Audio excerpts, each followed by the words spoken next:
When we evaluate makeup trends, we're really just talking about light.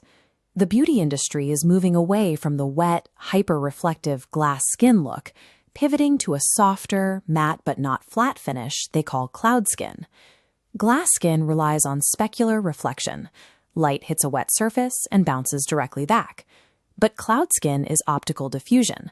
The surface fills with microscopic spheres, scattering light chaotically in every direction, removing sharp highlights.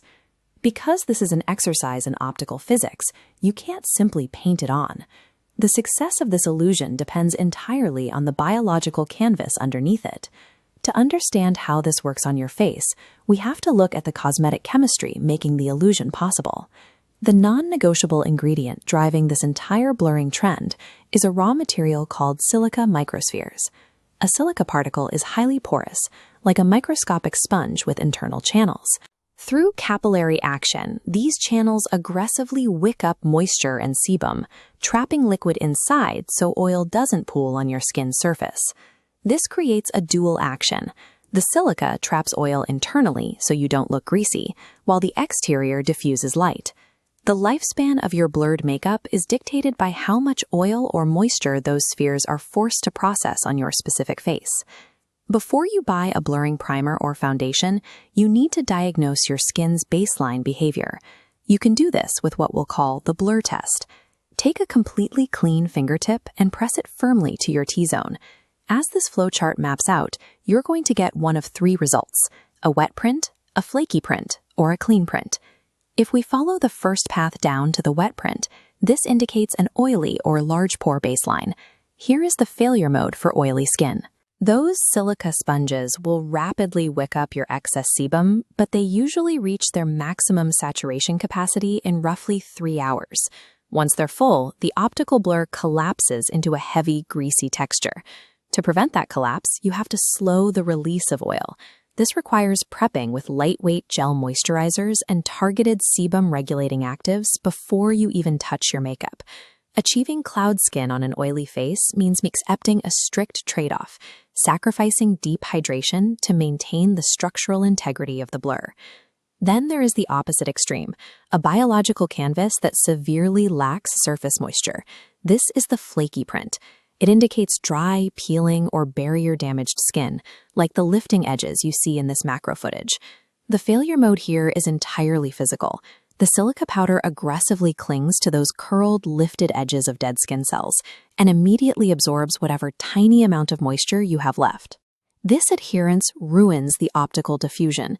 Instead of scattering light smoothly, the silica creates harsh, high-contrast microshadows around every single flake. The product actively amplifies the exact texture it was supposed to hide. Your skin ends up looking drastically drier and visibly older. Your prep strategy here requires heavy hydration and gentle physical exfoliation. You have to literally glue down those lifted cells to create a smooth glide plane for the makeup. For dry skin, it's a precarious balancing act. You need enough heavy moisture to flatten your texture, but if you use too much, it will immediately dissolve the blurring makeup you put on top of it. That leaves us with the final, ideal biological baseline for this trend. A clean print from the blur test indicates normal to combination skin, with a naturally balanced barrier. On this surface, the silica sits evenly. It diffracts light perfectly, without clinging to dry patches or drowning in oil, requiring minimal prep work.